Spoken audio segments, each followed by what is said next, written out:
Kembali lagi di Cerita Cinta Channel. Jangan lupa like, comment, and subscribe ya. Terima kasih.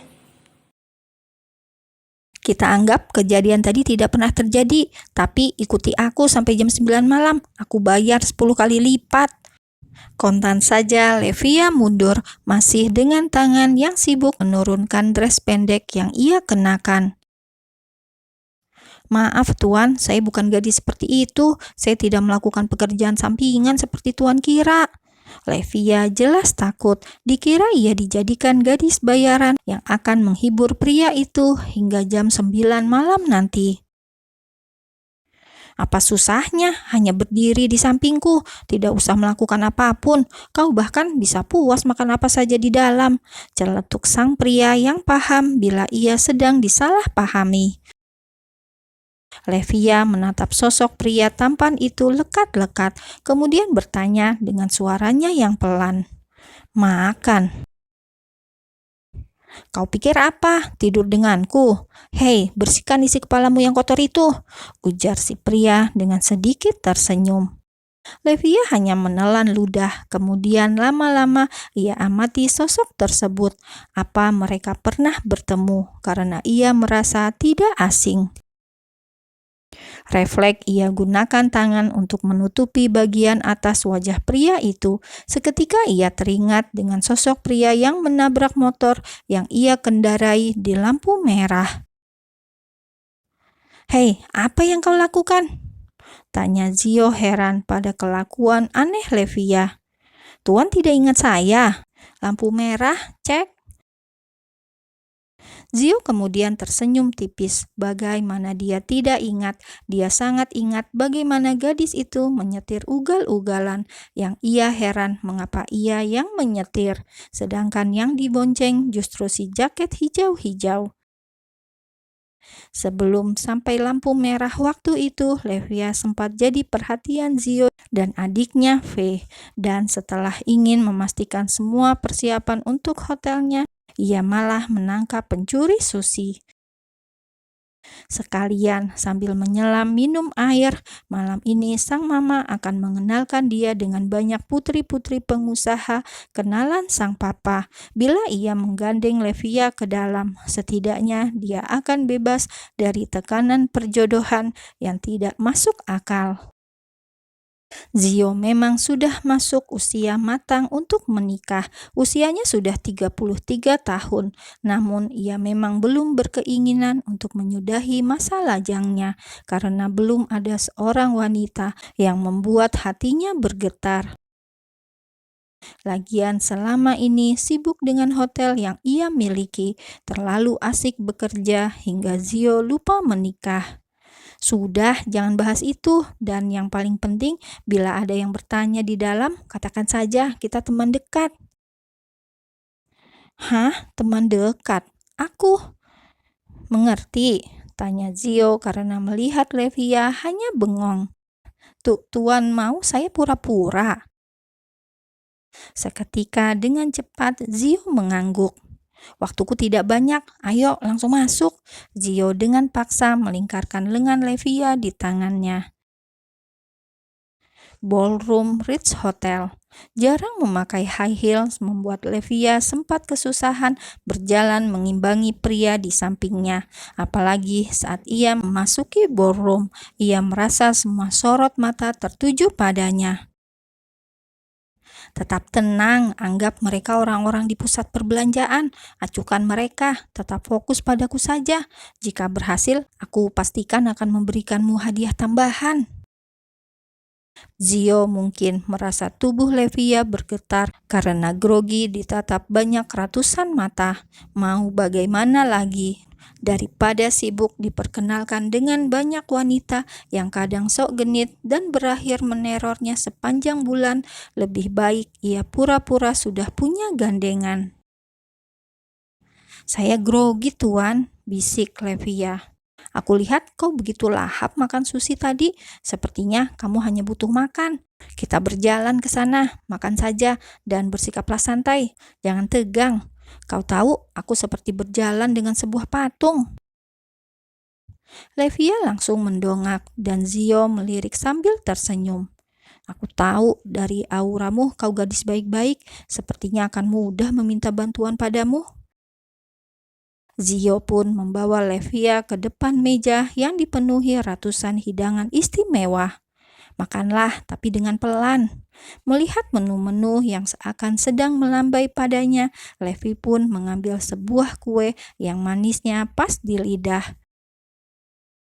Tiba-tiba seseorang menepuk pundak Zio, mungkin rekan bisnisnya. Keduanya bicara sebentar, kemudian Zio membisikkan sesuatu pada Levia.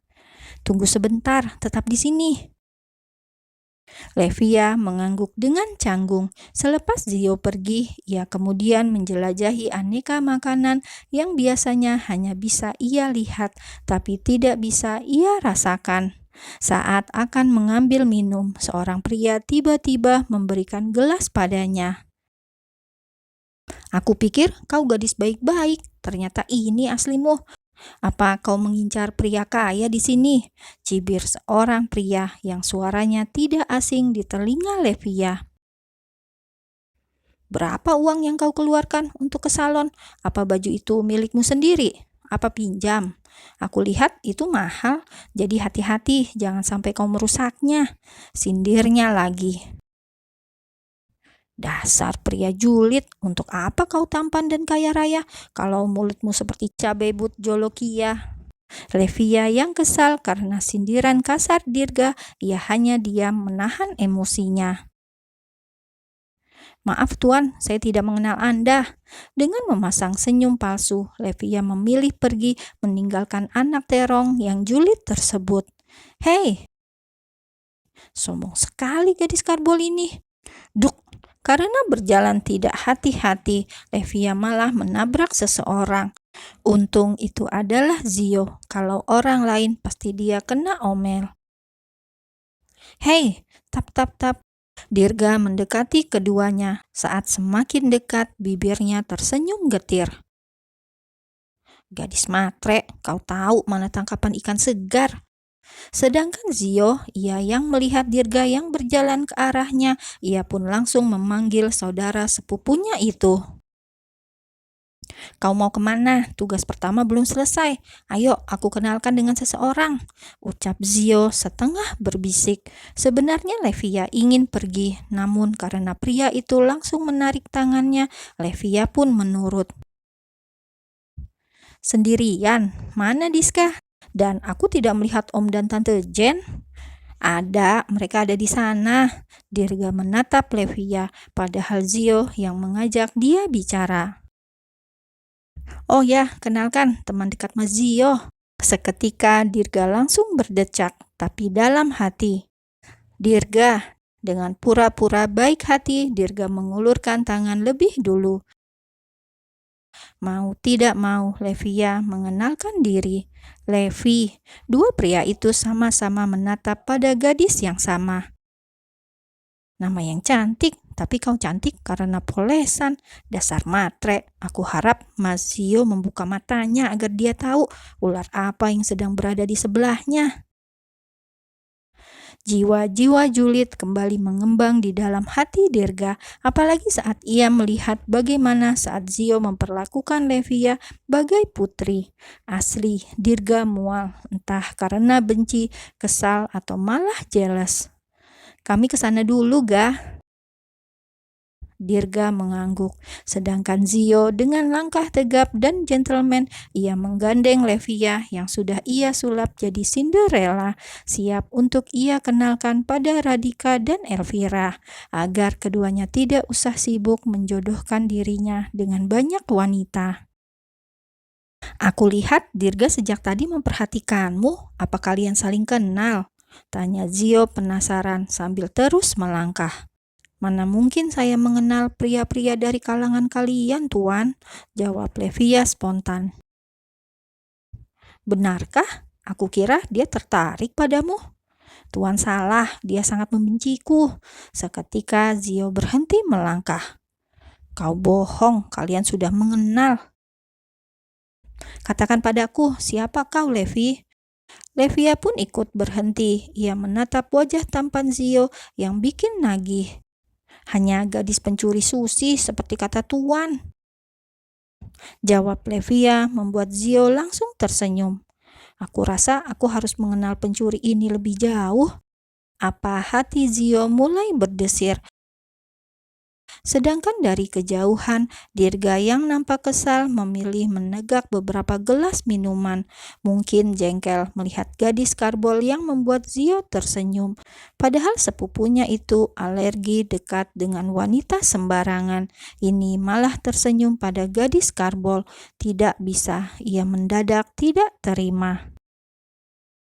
Beberapa saat kemudian, ketika Levia sedang duduk seorang diri di salah satu meja, tiba-tiba Dirga datang dan menarik kursi. Pria itu duduk tepat di sebelahnya. Kau mau berapa? Berapa yang kau minta? Aku juga punya banyak uang, jadi jangan kau dekati Zio dan main-main dengannya.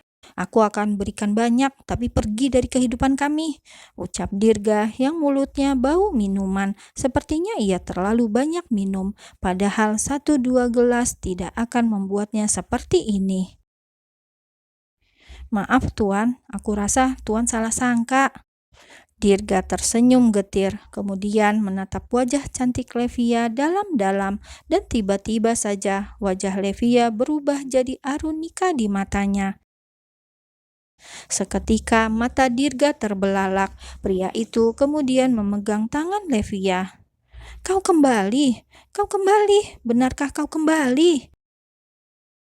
Levia mau menarik tangannya, tapi ditatapnya sorot mata senduh yang juga menatap dirinya.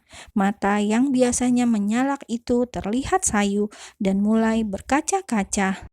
Astaga, ada apa dengan pria bipolar ini? Aku merindukanmu sampai ingin mati. Kenapa kau begini? Kenapa kau kejam sekali menyiksa hari-hariku?